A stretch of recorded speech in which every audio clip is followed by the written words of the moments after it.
Teaching వాళ్ళు కూడా పాల్గొనాలి. అయితే మిత్రులారా, గత 2 రోజుల నుంచి నాంపల్లిలో ఉన్నటువంటి తెలుగు విశ్వవిద్యాలయ క్యాంపస్ను కాపాడుకోవాలన్న ఉద్దేశంతో ఎంతోమంది విద్యార్థులు ఇక్కడికి వచ్చి రిలే నిరాహార దీక్షలు చేయడం జరుగుతున్నది.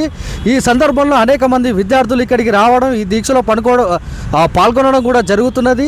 రాలేనటువంటి విద్యార్థులు, పూర్వ విద్యార్థులు, ప్రస్తుత విద్యార్థులు కూడా భవిష్యత్తులో ఇంతకుముందు కన్నా చెప్పినట్టు మీరందరూ కూడా సోషల్ మీడియాలో మీకున్నటువంటి అన్ని అకౌంట్లలో కూడా సేవ్ తెలుగు యూనివర్సిటీ క్యాంపస్ అని నినాదాలు చేస్తూ హ్యాష్ ట్యాగులు ఇవన్నీ కూడా పెడుతూ మన యూనివర్సిటీని కాపాడుకునే ప్రయత్నం చేయాలి.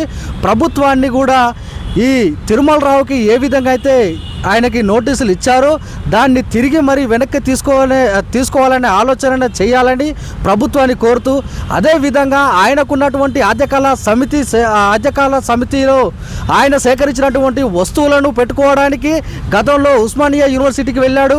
అక్కడ విద్యార్థులు కానీ అక్కడ ఉన్న వాళ్ళు సిబ్బంది కానీ ఆయన తరిమికొట్టిరు. ఆ తర్వాత మన డాక్టర్ బిఆర్ అంబేద్కర్ ఓపెన్ యూనివర్సిటీకి వెళ్తే అక్కడ విద్యార్థులు, అక్కడ సిబ్బంది తరిమికొట్టారు. మరి ఇక్కడ తరిమికొట్టిన తర్వాత ఆయనకి ఇక్కడ తెలుగు యూనివర్సిటీ నాంపల్లి క్యాంపస్ మీద కన్నుపడింది. ఇక్కడ కూడా ఆయన వచ్చి తెలుగు యూనివర్సిటీని ఆక్రమిద్దాం అనుకుంటున్నాడు. కానీ ఇక్కడ విద్యార్థులు, సిబ్బంది, పూర్వ విద్యార్థులు అందరం కలిసికట్టుగా గలం విప్పుతున్నాం. మా యూనివర్సిటీ, మా క్యాంపస్ మాకు కావాలని మేము పోరాడుతున్నాం.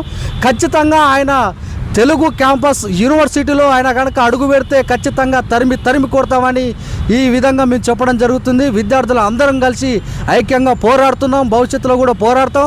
మరి ఇంకెంతమంది కూడా తిరుమల రావులు వచ్చినా కూడా మా క్యాంపస్ నాంపల్లి అడుగు లోపలికి కూడా పెట్టనీయమని ఈ సందర్భంగా తెలియజేసుకుంటున్నాను.